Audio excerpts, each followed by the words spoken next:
So now I'm on to my second comic of the day, which is Iron Fist 13.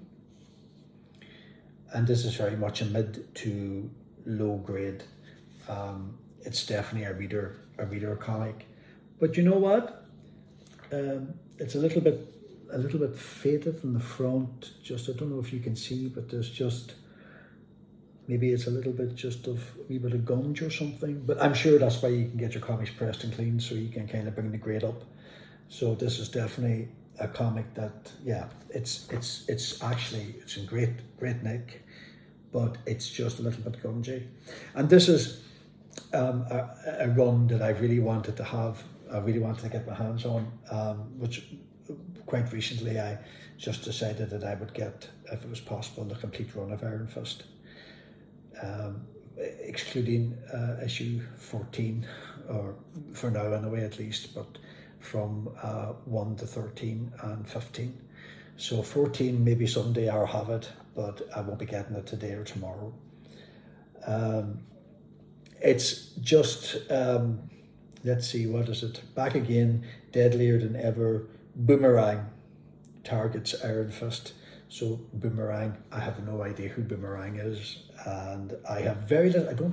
I know who Misty Knight is. I know who Colleen Wing is. I know who Danny Rand is. I know who Steel Sturgeon is, but I've never had a proper run of Iron Fist. And the fact it's like, this must be Byrne's first assignment from Marvel, apart from that work that he did on Dracula comic, but this must be his first run. And he did his first Iron Fist with Marvel Premiere magazine, which I've ordered, and then he started a 15-issue run with Iron Fist. So I have nearly all of them ordered, including issue 1. And yeah, this is, it looks great. I think this artwork was just starting to take shape, and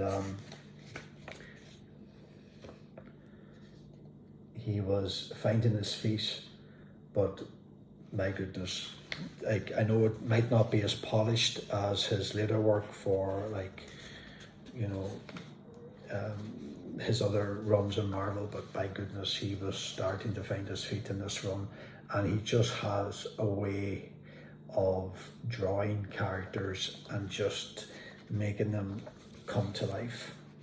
And I like Iron Fist. I like Colleen Wing. I like Misty Knight. I love Misty Knight. And I just really appreciate, I think John Byrne was given these assignments like the Champions and Iron Fist. He was given, again, like, I think the description I read online was that low tier comics that weren't selling, and Byrne was given these assignments and he took them on. So obviously he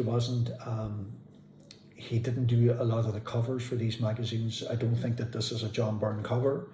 All the interior work is done by him, but I think Gil Kane does a lot of the exterior work, and I think he did a lot of exterior works for comics at that time. So John Byrne hasn't done a cover yet. Did he do any covers for that run? I think he did one cover, I think issue 8, which I have in order, and it's a kind of an iconic cover, so I'm looking forward to sharing that with you. And look, it's just a fun run, and it's just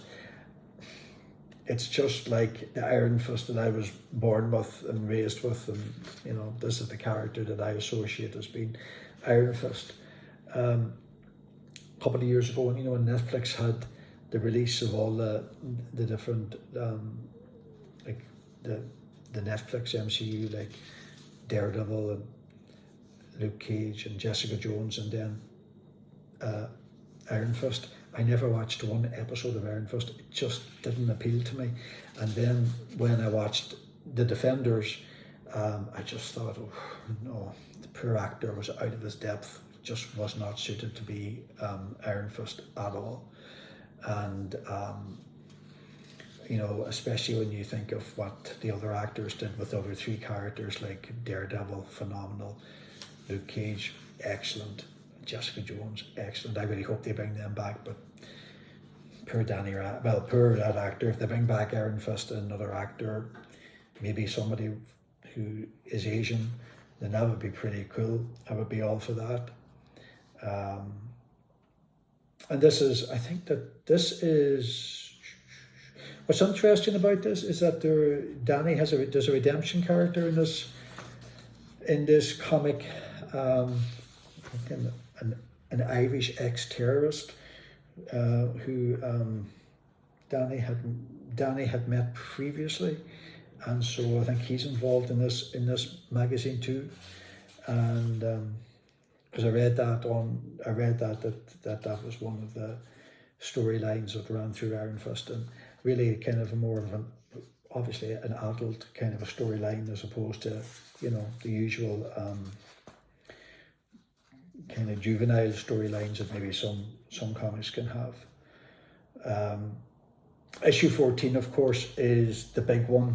This is the next issue of this, and I find it really interesting that a lot of grails or key issues for some runs are not about the character themselves. I mean, issue 14 is a grail because it's the first appearance of Sabretooth, and of course Sabretooth belongs to the X-Men, but because it's his first appearance, it's a huge draw for people to collect that issue 14. And other comics too, like I think it's Miss Marvel, Miss Marvel 17 or 18 has the first appearance of Mystique, so that comic has a lot of value. And then there's that Avengers Giant Size, is it issue,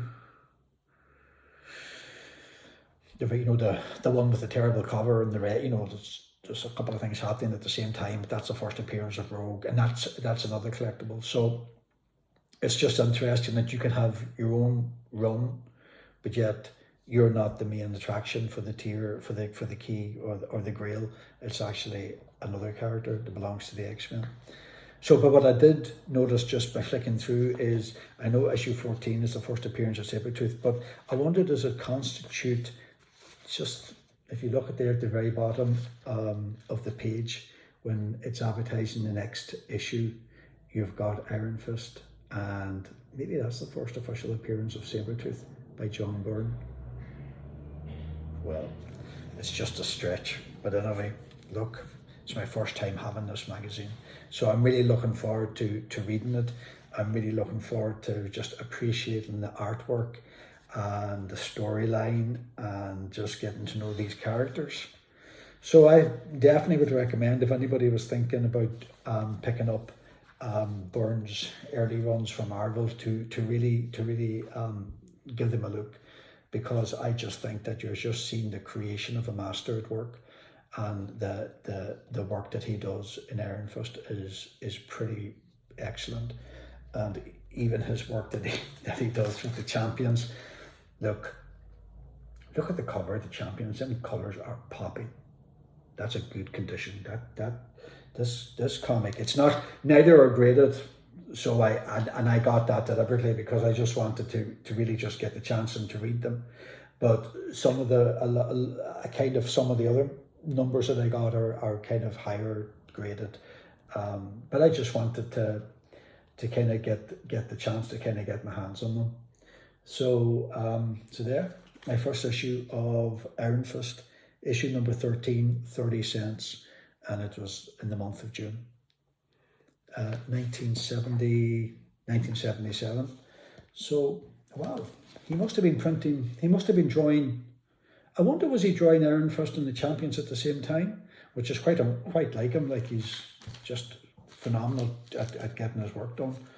So if you watch this video and you know that he was like working in conjunction with both of them at the same time, just let me know. So thanks for taking the time and checking in. Take care. Bye.